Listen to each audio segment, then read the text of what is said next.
सभी भक्तों को मेरा जय श्री कृष्ण, जय सिया राम, जय जय श्री राधे। श्री सीता रामचंद्राभ्याम नमः। महर्षि वाल्मीकि प्रणीत श्रीमद् वाल्मीकि रामायण का हम अध्ययन एवं श्रवण कर रहे हैं। आज हम अध्याय 1 का अध्ययन करेंगे। श्री सीता रामचंद्राभ्याम नमः। श्रीमद् वाल्मीकि रामायण महात्म्य। पहला अध्याय। कलयुग की स्थिति, कलिकाल के मनुष्यों के उद्धार का उपाय, रामायण पाठ, उसकी महिमा, उसके श्रवण के लिए उत्तम काल आदि का वर्णन। श्री रामचंद्र जी समस्त संसार को शरण देने वाले हैं। श्री राम के बिना दूसरी कौन सी गति है। श्री राम कलयुग के समस्त दोषों को नष्ट कर देते हैं, अतः श्री रामचंद्र जी को नमस्कार करना चाहिए। श्री राम से काल रूपी भयंकर सर्प भी डरता है। जगत का सब कुछ भगवान श्री राम के वश में है। श्री राम में मेरी अखंड भक्ति बनी रहे। हे राम, आप ही मेरे आधार हैं। चित्रकूट में निवास करने वाले भगवती लक्ष्मी, सीता के आनंद निकेतन और भक्तों को अभय देने वाले परमानंद स्वरूप भगवान श्री रामचंद्र जी को मैं नमस्कार करता हूँ। संपूर्ण जगत के अभिष्ट मनोरथों को सिद्ध करने वाले अथवा सृष्टि, पालन एवं संहार के द्वारा जगत की व्यवहारिक सत्ता को सिद्ध करने वाले ब्रह्मा, विष्णु और महेश आदि देवता जिनके अभिन्न अंश मात्र हैं, उन परम विशुद्ध सच्चिदानंदमय परमात्मा देव श्री रामचंद्र जी को मैं नमस्कार करता हूँ तथा उन्हीं के भजन चिंतन में मन लगाता हूँ। ऋषियों ने कहा, भगवान आप विद्वान हैं, ज्ञानी हैं। हमने जो कुछ पूछा था वह सब आपने हमें भली भांति बताया है। संसार बंधन में बंधे हुए जीवों के दुख बहुत हैं। इस संसार बंधन का उच्छेद करने वाला कौन है? आपने कहा है कि कलयुग में वेदोक्त मार्ग नष्ट हो जाएंगे। अधर्मपरायण पुरुषों को प्राप्त होने वाली यातनाओं का भी आपने वर्णन किया है। घोर कलयुग आने पर जब वेदोक्त मार्ग लुप्त हो जाएंगे, उस समय पाखंड फैल जाएगा। यह बात प्रसिद्ध है। प्रायः सभी लोगों ने ऐसी बात कही है। कलयुग के सभी लोग काम वेदना से पीड़ित, नाटे शरीर के और लोभी होंगे तथा धर्म और ईश्वर का आश्रय छोड़कर आपस में एक दूसरे पर ही निर्भर रहने वाले होंगे। प्रायः सब लोग थोड़ी आयु और अधिक संतान वाले होंगे। उस युग की स्त्रियां अपने ही शरीर के पोषण में तत्पर और वेश्याओं के समान आचरण में प्रवृत्त होगी। वे अपने पति की आज्ञा का अनादर करके सदा दूसरों के घर जाया आया करेंगी। दुराचारी पुरुषों से मिलने की सदैव अभिलाषा करेंगी। उत्तम कुल की स्त्रियां भी पर पुरुषों के निकट ओछी बातें करने वाली होगी, कठोर और असत्य बोलेंगी तथा शरीर को शुद्ध और सुसंस्कृत बनाए रखने के सद्गुणों से वंचित होगी। कलयुग में अधिकांश स्त्रियां वाचाल, व्यर्थ बकवास करने वाली होंगी। भिक्षा से जीवन निर्वाह करने वाले सन्यासी भी मित्र आदि के स्नेह संबंध में बंधे रहने वाले होंगे। वे भोजन के लिए चिंतित होने के कारण लोभवश शिष्यों का संग्रह करेंगे। स्त्रियां दोनों हाथों से सिर खुजलाती हुई गृहपति की आज्ञा का जानबूझकर उल्लंघन करेंगी। जब ब्राह्मण पाखंडी लोगों के साथ रहकर पाखंडपूर्ण बातें करने लगे, तब जानना चाहिए कि कलयुग खूब बढ़ गया है। ब्राह्मण इस प्रकार घोर कलयुग आने पर सदा पाप परायण रहने के कारण जिनका अंतःकरण शुद्ध नहीं हो सकेगा, उन लोगों की मुक्ति कैसे होगी? धर्मात्माओं में श्रेष्ठ सर्वज्ञ सूत जी, देवादिदेव देवेश्वर जगत गुरु भगवान श्री रामचंद्र जी जिस प्रकार संतुष्ट हो, वह उपाय हमें बताइए। मुनि श्रेष्ठ सूत जी, इन सारी बातों पर आप पूर्ण रूप से प्रकाश डालिए। आपके वचनामृत का पान करने से किसको संतोष नहीं होता? सूत जी ने कहा, मुनिवरों, आप सब लोग सुनिए। आपको जो सुनना अभिष्ट है वह मैं बताता हूँ। महात्मा नारद जी ने सनत कुमार को जिस रामायण नामक महाकाव्य का गान सुनाया था, वह समस्त पापों का नाश और दुष्ट ग्रहों के बाधा का निवारण करने वाला है। वह संपूर्ण वेदार्थों की सम्मति के अनुकूल है। उससे समस्त दुस्वप्नों का नाश हो जाता है। वह धन्यवाद के योग्य तथा भोग और मोक्ष रूप फल प्रदान करने वाला है। उसमें भगवान श्री रामचंद्र जी की लीला कथा का वर्णन है। वह काव्य अपने पाठक और श्रोताओं के लिए समस्त कल्याणमयी सिद्धियों को देने वाला है। धर्म, अर्थ, काम और मोक्ष इन चारों पुरुषार्थों का साधक है, महान फल देने वाला है। यह अपूर्व काव्य पुण्यमय फल प्रदान करने की शक्ति रखता है। आप लोग एकाग्रचित्त होकर इसे श्रवण करें। महान पातकों अथवा संपूर्ण उपपातकों से युक्त मनुष्य भी उस ऋषि प्रणीत दिव्य काव्य का श्रवण करने से शुद्धि अथवा सिद्धि प्राप्त कर लेता है।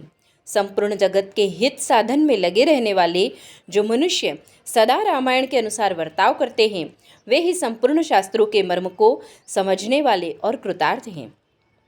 विप्रवरों, रामायण धर्म, अर्थ, काम और मोक्ष का साधन तथा परम अमृत रूप है। अतः सदा भक्तिभाव से उसका श्रवण करना चाहिए। जिस मनुष्य के पूर्व जन्मोपार्जित सारे पाप नष्ट हो जाते हैं, उसी का रामायण के प्रति अधिक प्रेम होता है। यह निश्चित बात है। जो पाप के बंधन में जकड़ा हुआ है, वह रामायण की कथा आरंभ होने पर उसकी अवहेलना करके दूसरी निम्न कोटि की बातों में फंस जाता है। उन असद्गाथाओं में अपनी बुद्धि के आसक्त होने के कारण वह तदनुरूप ही वर्ताव करने लगता है। इसलिए द्विजेंद्रगण, आप लोग रामायण नामक परम पुण्यदायक उत्तम काव्य का श्रवण करें, जिसके सुनने से जन्म, जरा और मृत्यु के भय का नाश हो जाता है तथा श्रवण करने वाला मनुष्य पाप दोष से रहित हो अच्युत स्वरूप हो जाता है। रामायण काव्य अत्यंत उत्तम, वर्णनीय और मनोवांछित वर देने वाला है। वह उसका पाठ और श्रवण करने वाले समस्त जगत को शीघ्र ही संसार सागर से पार कर देता है। उस आदि काव्य को सुनकर मनुष्य श्री रामचंद्र जी के परम पद को प्राप्त कर लेता है। जो ब्रह्मा, रुद्र और विष्णु नामक भिन्न भिन्न रूप धारण करके विश्व की सृष्टि, संहार और पालन करते हैं, उन आदिदेव परमोत्कृष्ट परमात्मा श्री रामचंद्र जी को अपने हृदय मंदिर में स्थापित करके मनुष्य मोक्ष का भागी होता है। जो नाम तथा जाति आदि विकल्पों से रहित, कार्य कारण से परे, सर्वोत्कृष्ट, वेदांत शास्त्र के द्वारा जानने योग्य एवं अपने ही प्रकाश से प्रकाशित होने वाला परमात्मा है, उसका समस्त वेदों और पुराणों के द्वारा साक्षात्कार होता है। इस रामायण के अनुशीलन से भी उसी की प्राप्ति होती है। विप्रवरों, कार्तिक, माघ और चैत्र मास के शुक्ल पक्ष में 9 दिनों में रामायण की अमृतमयी कथा का श्रवण करना चाहिए। जो इस प्रकार श्री रामचंद्र जी के मंगलमय चरित्र का श्रवण करता है, वह इस लोक और परलोक में भी अपनी समस्त उत्तम कामनाओं को प्राप्त कर लेता है। वह सब पापों से मुक्त हो अपनी 21 पीढ़ियों के साथ श्री रामचंद्र जी के साथ के उस परम धाम में चला जाता है, जहाँ जाकर मनुष्य को कभी शोक नहीं करना पड़ता है। चैत्र, माघ और कार्तिक के शुक्ल पक्ष में परम पुण्यमय रामायण कथा का नवाह पारायण करना चाहिए तथा 9 दिनों तक इसे प्रयत्नपूर्वक सुनना चाहिए। रामायण आदि काव्य है। यह स्वर्ग और मोक्ष देने वाला है। अतः संपूर्ण धर्मों से रहित घोर कलयुग आने पर 9 दिनों में रामायण की अमृतमय कथा को श्रवण करना चाहिए। ब्राह्मणों, जो लोग भयंकर कलिकाल में श्री राम नाम का आश्रय लेते हैं, वे ही कृतार्थ होते हैं। कलयुग उन्हें बाधा नहीं पहुंचाता। जिस घर में प्रतिदिन रामायण की कथा होती है, वह तीर्थ रूप हो जाता है। वहाँ जाने से दुष्टों के पापों का नाश होता है। तपोधनों, इस शरीर में तभी तक पाप रहते हैं जब तक मनुष्य श्री रामायण कथा का भली भांति श्रवण नहीं करता। संसार में श्री रामायण की कथा परम दुर्लभ ही है। जब करोड़ों जन्मों के पुण्यों का उदय होता है, तभी उसकी प्राप्ति होती है। श्रेष्ठ ब्राह्मणों, कार्तिक, माघ और चैत्र के शुक्ल पक्ष में रामायण के श्रवण मात्र से राक्षस भावापन्न 2 सौदास भी शाप मुक्त हो गए थे। सौदास ने महर्षि गौतम के शाप से राक्षस शरीर प्राप्त किया था। वे रामायण के प्रभाव से ही पुनः उस शाप से छुटकारा पा सके थे। जो पुरुष श्री रामचंद्र जी की भक्ति का आश्रय ले प्रेम पूर्वक इस कथा का श्रवण करता है, वह बड़े बड़े पापों तथा पातक आदि से मुक्त हो जाता है। इस प्रकार श्री स्कंद पुराण के उत्तरखंड में नारद सनत कुमार संवाद के अंतर्गत रामायण महात्मा विषयक कल्प का अनुकीर्तन नामक प्रथम अध्याय। श्री रामचंद्र चरण कमलार्पणमस्तु। दूसरा अध्याय। नारद सनत कुमार संवाद। सुदास या सोमदत्त नामक ब्राह्मण को राक्षस सत्व की प्राप्ति तथा रामायण कथा श्रवण द्वारा उससे उद्धार। ऋषियों ने पूछा, महामुने, देवर्षि नारद मुनि ने सनत कुमार जी से रामायण संबंधी संपूर्ण धर्मों का किस प्रकार वर्णन किया था? उन दोनों ब्रह्मवादी महात्माओं का किस क्षेत्र में मिलन हुआ था? तात वे दोनों कहाँ ठहरे थे? नारद जी ने उनसे जो कुछ कहा था वह सब आप हम लोगों को बताइए। सूत जी ने कहा, मुनिवरों, सनकादि महात्मा भगवान ब्रह्मा जी के पुत्र माने गए हैं। उनमें ममता और अहंकार तो नाम भी नहीं है। वे सबके सब ऊर्ध्वरेता नैष्ठिक ब्रह्मचारी हैं। मैं आप लोगों से उनके नाम बताता हूँ, सुनिए। सनक, सनंदन, सनत कुमार और सनातन, ये चारों सनकादि माने गए हैं। वे भगवान विष्णु के भक्त और महात्मा हैं। सदा ब्रह्म के चिंतन में लगे रहते हैं। बड़े सत्यवादी हैं। सहस्रों सूर्यों के समान तेजस्वी एवं मोक्ष के अभिलाषी हैं। एक दिन वे महातेजस्वी ब्रह्मपुत्र सनकादि ब्रह्मा जी की सभा देखने के लिए मेरु पर्वत के शिखर पर गए।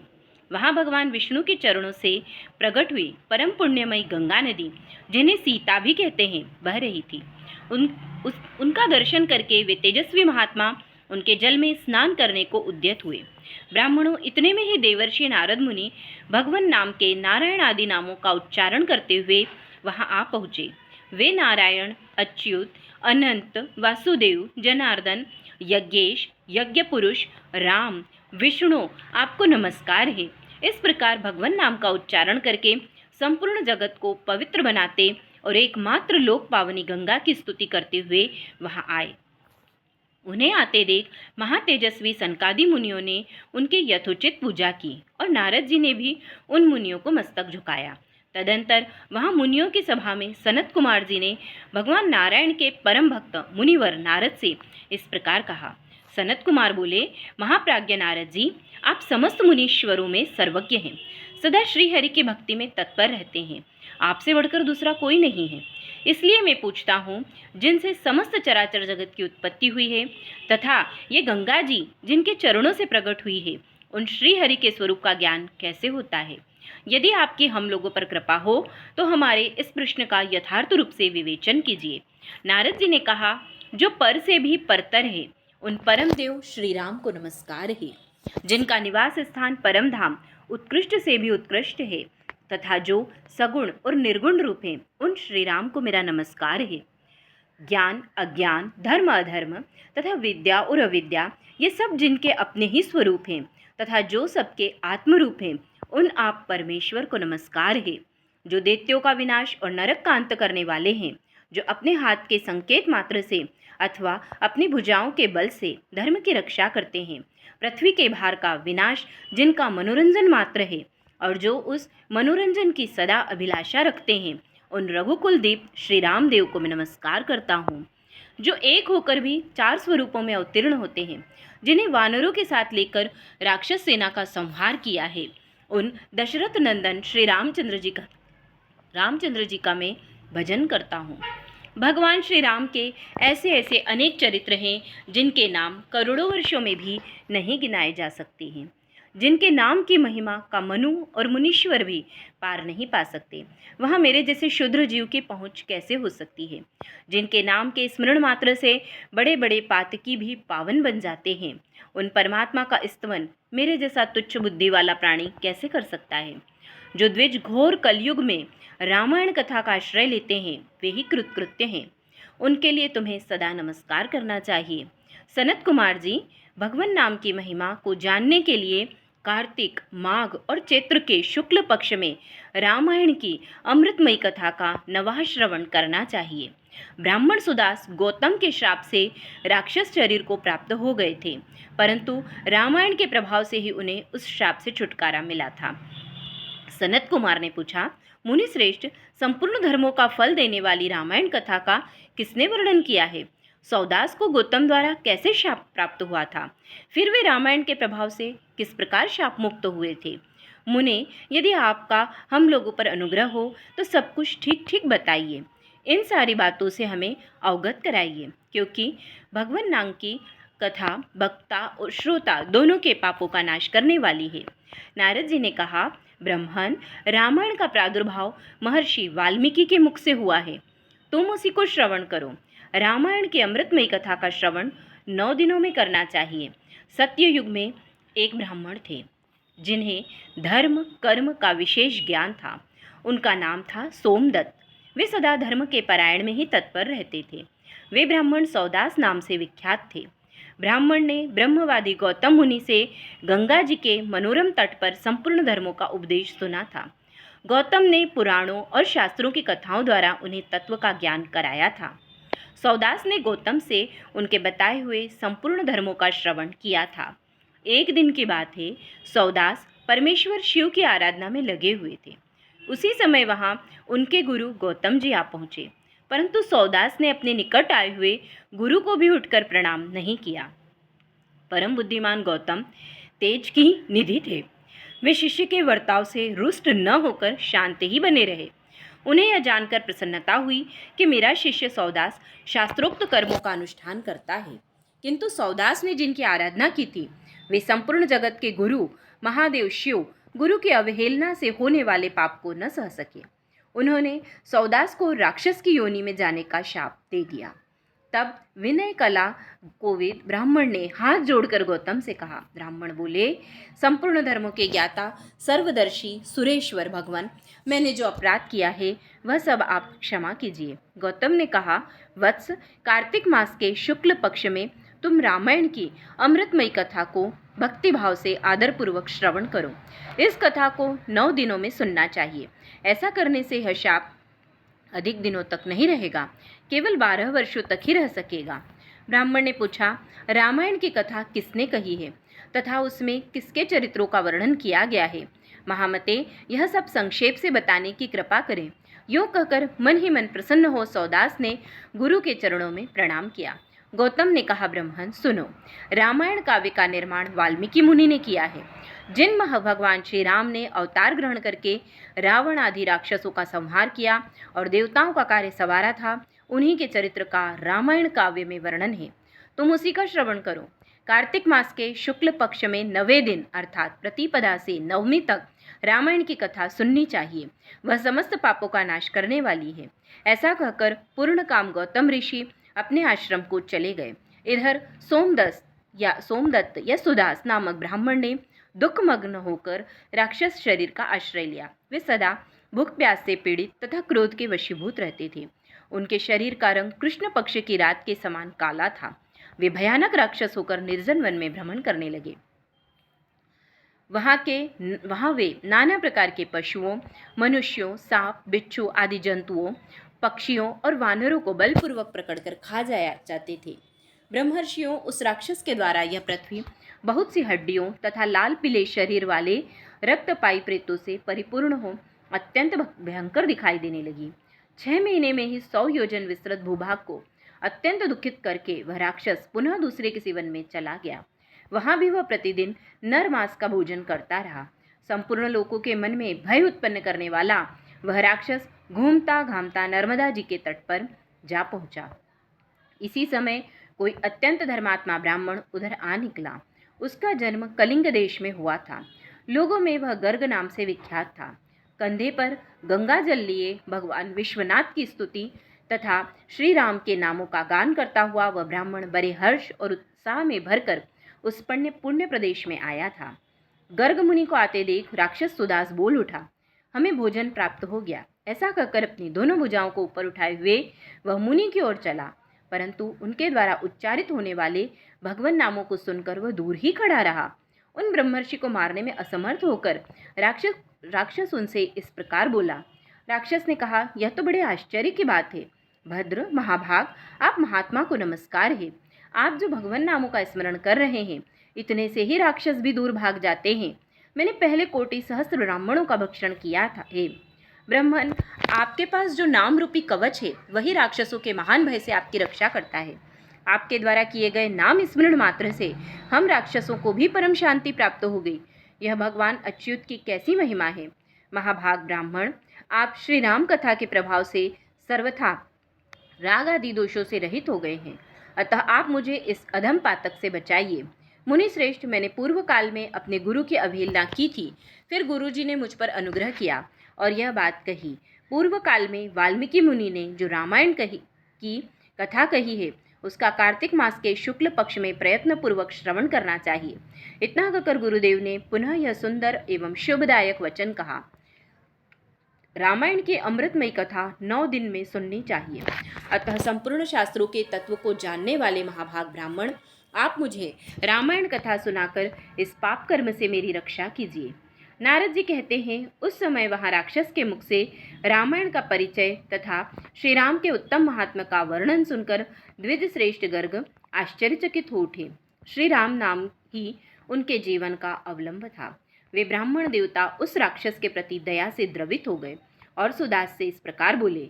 ब्राह्मण ने कहा, महाभाग राक्षस राज, तुम्हारी बुद्धि निर्मल हो गई है। इस समय कार्तिक मास का शुक्ल पक्ष चल रहा है। इसमें रामायण की कथा सुनो। राम भक्ति परायण राक्षस, तुम श्री रामचंद्र जी के महात्म को श्रवण करो। श्री रामचंद्र जी के ध्यान में तत्पर रहने वाले मनुष्य को बाधा पहुंचाने में कौन समर्थ हो सकता है। जहाँ श्री राम का भक्त है, वहाँ ब्रह्मा, विष्णु और शिव विराजमान है। वही देवता, सिद्ध और तथा रामायण का आश्रय लेने वाले मनुष्य हैं। अतः इस कार्तिक मास के शुक्ल पक्ष में तुम रामायण की कथा सुनो। 9 दिनों तक इस कथा को सुनने का विधान है। अतः तुम सदा सावधान रहो। ऐसा कहकर गर्ग मुनि ने उसे रामायण की कथा सुनाई। कथा सुनते ही उसका राक्षसत्व दूर हो गया। राक्षस भावना का परित्याग करके वह देवताओं के समान सुंदर, करोड़ों सूर्यों के समान तेजस्वी और भगवान नारायण के समान कांतिमान हो गया। अपनी 4 भुजाओं में शंख, चक्र, गदा और पद्म लिए वह श्रीहरि के वैकुंठ धाम में चला गया। ब्राह्मण गर्ग मुनि की भूरी भूरी प्रशंसा करता हुआ वह भगवान नाम के उत्तम धाम में जा पहुंचा। नारद जी कहते हैं, विप्रवरों, अतः आप लोग भी रामायण की अमृतमय कथा सुनिए। इसके श्रवण की सदा ही महिमा है, किंतु कार्तिक मास में विशेष बताई गई है। रामायण का नाम का स्मरण करने से ही मनुष्य करोड़ों महापातकों तथा समस्त पापों से मुक्त हो परम गति को प्राप्त होता है। मनुष्य रामायण इस नाम का जब एक बार भी उच्चारण करता है, तभी वह समस्त पापों से मुक्त हो जाता है और अंत में भगवान विष्णु के लोक में जाता है। जो मनुष्य सदा भक्ति भाव से रामायण कथा को पढ़ते और सुनते हैं, उन्हें गंगा स्नान की अपेक्षा 100 गुना पुण्य फल प्राप्त होता है। इस प्रकार श्री स्कंद पुराण के उत्तरखंड में नारद सनत कुमार संवाद के अंतर्गत वाल्मीकि रामायण महात्मा के प्रसंग में राक्षस का उद्धार नामक दूसरा अध्याय श्री सीता रामचंद्र चरण कमलार्पणमस्तु।